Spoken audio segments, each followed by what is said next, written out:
Hello, my name is Liz Ashley and welcome to my channel.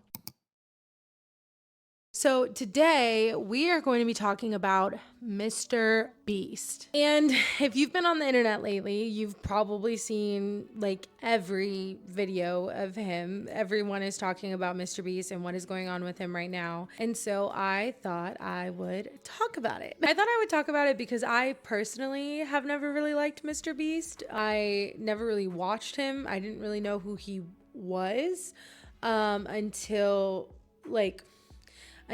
I kind of knew who he was vaguely, but I never really watched him. I wasn't I didn't know to the extent of how famous he was until maybe like a year ago. Or I watch people like the Cavernacle, and he has been on this beat for a very long time now of kind of calling out Mr. Beast for a lot of his business practices. And so that's how I kind of became more familiar with Mr. Beast. And so, yeah, I'm a little biased. I've never really liked him. I'm also an anti-capitalist, and so I think that's also a reason I'm a little biased, but, here we are. Here we are. This isn't the first time Mr. Beast has had drama or had some sort of scandal. This is something that has happened, a few times throughout his career. So we're going to go through some of the reasons I don't like him, or I think a lot of people should be weary of him, before the one that recently came out that I guess has gotten everyone to realize, okay, maybe he's not who he says he is. And so yeah. The first thing that I want to talk about was the reason I'm not a big fan of him are his ghost kitchens. And so I'm just not a big fan of ghost kitchens anyway. I think they're a scam. So ghost kitchens are basically when you go on DoorDash or whatever, and you see these different restaurants, and some of them, they look like a small business, like a local restaurant, but they're not. Sometimes they're supplied by these big corporations, and the actual food being made is the same as a Denny's or an Applebee's. But they just have rebranded it on DoorDash. So, since it's not a physical restaurant, you can't physically go to it. You can just order it online. A lot of companies are doing this. It's something that's been going on for a little while now. And, Mr. Beast just bought in on it, right? And so I'm not saying he's wrong for taking that opportunity. Just me personally, ethically, I just don't like them. And I don't think it's a good decision. And, a lot of drama was going on around then because the quality wasn't good, and it wasn't people weren't getting what they thought they were going to get when they ordered the Mr. Beast burgers. That's something I just personally don't like, and it's something again that wasn't handled very well. He got a lot of complaints about the quality of his food and the quality of that business. And something else that I didn't know, but that I found out recently because Roseanne, I think her name is Rosanna. She was on Adam McIntyre, and I love Adam McIntyre. He's great. He is like a content machine. I always watch him and I'm like, damn, I wish I could be like you. But he had her on his stream, and something that she mentioned is that she actually was working with him on this, and he wanted to do a thing where he could do this for all these different creators, which again, not a fan of. I think it almost sounds like a pyramid scheme. Not a pyramid scheme, but I don't know, it sounds really scammy. I'm not a fan of that. I don't like it. But Rosanna said that she was working on that with him, and that it just ended, and it ended really shady. And she didn't exactly explain what happened, but she just said it ended really shady. And I think it ended because, again, the quality was not good. It was not going very well. So the second reason that I've never really liked him, which is actually one of his bigger scandals that has happened, was the vision video or the eye video where he paid for people's surgery to get their vision back. In this video, we're curing 1,000 people's blindness. I am very happy that those people were able to get that procedure, that he paid for that. I'm very happy for them. I'm very glad that they were able to get it. I'm very happy they can see now. I'm not mad about that. I see it as a little bit of trauma porn, I see it, I think a lot of his videos are kind of like that. I'm not a fan of being like, oh, today we're going to do this. And then we're going to see them cry because they could not afford it. It's like it's going to like, sorry, I have to like these brokies couldn't afford it. So now I'm going to pay for it and they're going to cry and they're going to thank me and I'm going to be the good guy. And like, I just don't like that. I just don't like that. I don't like it. And I feel like a lot of his videos are like that.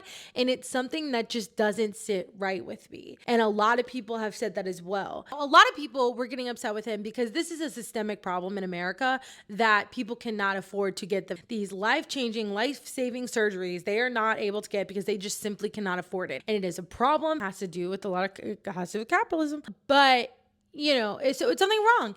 And I understand Mr. Beast is not in politics. He can't change the healthcare system. He can't change our laws. I'm not saying he can. I'm not saying he has any input on that. What I am saying is that if he were to have educated himself better on why this was an issue and made that more of the focus of the video, and it was like, I'm going to help these people, but blah, blah, blah. And he mentioned like, it's sad that they can't get it. It's sad, blah, blah, blah. But like, I just wish he would have educated himself more on the issue and why these people weren't able to get this surgery. They can't see, but we have all the technology to fix it. Yep, half of all the blindness in the world is people who need a 10-minute surgery. Crazy. Yeah. And I wish he would have made that more of the focus of the video, but he didn't. So he did kind of patch it up on Twitter, but I will say that like he has also put on Twitter, X, whatever, I don't know, that he wants to run for president, which I think is really scary. I don't like it when big personalities like that think that they can run for president because everyone loves them. It's like, that's not what this is. Like, you obviously don't know enough about policy. You obviously don't know enough about what's going on. And so to be like, well, I'm going to run for president, like, is really dumb. I don't know if he's actually going to do it when he becomes of age to do that.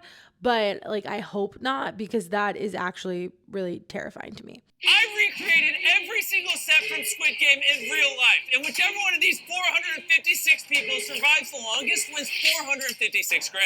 So the next reason I don't like him is because he did the Squid Games thing. And again, it's just about exploiting people and their emotions and everything just to get like views and likes. And look, I'm not saying that I make drama videos, but when I make drama videos, I try to relate it more to like politics and real issues. But I just did a drama video about like TikTok, and I understand that that's the algorithm and that's how YouTube works. And so like, I get it. He is using their need for money or their need to like succeed. And again, I just feel like that is a theme in all his videos, that he is exploiting people's need for money. He's exploiting people's needs to be able to make these videos. And that's why a lot of his videos and a lot of what he does just doesn't sit right with me. And that's why I'm just not a big fan of Mr. Beast. Couldn't even reach the top with a ladder. Oh, that is the most rickety ladder I've seen in my life. Rosanna came out a long time ago about Mr. Beast and the conditions on his sets. And a lot of people were like, oh, you're just being, high maintenance, whatever. But she mentioned on Adam's stream that like she has worked on union projects, on like real projects. And it is far, far different from how Mr. Beast is handling things. And she's like, I have been on sets where they are union sets and I've actually been treated well and it is very professional and that's how it's supposed to be. And Mr. Beast is not running his stuff like that. And again, you could be like, oh, well, it's YouTube. But this man has so much money and now his new show is on Amazon. So that's not an excuse. It's not an excuse to not have the proper protocols. It's not an excuse to not have the proper processes. It's not an excuse because again, this man has millions of dollars and he was just on like the Gordon Ramsay show. I saw him on I love Gordon Ramsay, but I'm like, why is he on this show? He has enough money to do things correctly and enough backing from enough people to do things correctly, and he's not. And I don't think she was overreacting. She also said that she got third place and he edited so she didn't. And people were like, oh, you're just a sore loser, whatever. But personally, it's like one of the accusations coming out of this new scandal, I guess, is that he fakes his videos, which I mean, Of course he does, obviously. But to edit it in a certain way where you take someone who was like your business partner and friend and just like edit them out of where they were is really ridiculous. I don't blame her for being upset, and I'm happy she, spoke out. And now it's like people are talking to her and are like, you were right. Now there's all these other employees that are coming out against Mr. Beast. And the one that is the most recent is the guy who did like the content cop thing. A few days ago, a former Mr. Beast employee published a 53-minute video on his channel, Dogpack404, exposing Mr. Beast as a fraud. But he came out and he said he was the first person to do the stuck in a grocery store for how many days challenge. Now, I've actually seen that video because Hasanabi watched it on his stream. And so I was watching and I saw it. And even with the one that they put out with the new person, I was like, that sounds like torture. Like, that sounds horrible. I just bought this entire grocery store, which includes enough food to literally feed an entire city. And then I decided to trap this random guy inside. As you can see, the days started blending together for Alex. But what he doesn't know is when I bought this grocery store, I stopped paying the electricity bill. So at any point now, all the power's gonna cut off and his freezers won't work, the lights won't work, and so much more. Like, you're stuck in this place for how many days? Like, it's like, it is a big space, but like you're alone essentially for most part of it. He did mention that like a lot of the reasons that it was better for the next person is because of him and all the stuff that they had to do with him. And he said that the employees that were working with him on this video literally told him, they're like, you need to leave. Like, you need to go because like you don't look good. You're not acting well. Like, there's something wrong. And he said that he still has like psychological effects from that, and that they wouldn't turn the lights off when he was sleeping because they said, well, they needed to get time lapse. They needed to get video. There was an ice cream machine that if he turned it on, it would make a lot of noise, but if he turned it off, it would smell really bad. And then also couple that with a lot of the accusations on the Amazon games with that he's doing right now, where he literally, there are people who are on their period who are not being able to get period products and are not being able to get underwear that they packed, which is insane because that is a health hazard. Rosanna mentioned that he specifically did not want union workers on this set for the Amazon thing, which not a shocker. I mean, he's working with Amazon, not a shocker. Allegedly, that's what Mr. Beast did. And it's wild because, again, he has enough money to make this, and Amazon has given him enough money and enough leeway to make this an actual professional set, to make this an actual professional thing, and he decided not to do it. So yeah, I don't know. That's how I feel about Mr. Beast. That's why I've never liked Mr. Beast. And again, I don't like capitalists who think that they are going to save the world, or think that they want to save us, us regular folks. Like they want to save us because they're somehow capable of making all this money and being so rich and wealthy, and so now they have to come and save us. And it's similar to the all celebrities suck thing, and celebrities are not going to save you. Like I say, capitalists are also not going to save you. Like, millionaires and billionaires are not going to save you. Okay, they're not, and they also suck. They also suck, and like giving them and like expecting them to save us or to help us because they, out of the goodness of their heart, it's typically never out of the goodness of their heart, and they also get something from it. And so I'm just not a fan of Mr. Beast, not a fan. And I just think that more people should be critical about him. And, hey, if he cleans up his act and, when he helps people actually talk about the root reason why this person would need help, fine. But until then, I'm happy people are starting to be more critical about him. But yeah, that's my thoughts on Mr. Beast. What do you think? Let me know in the comments below. And if you like this video, please like and subscribe and all the things. And I will see you in the next video. Bye.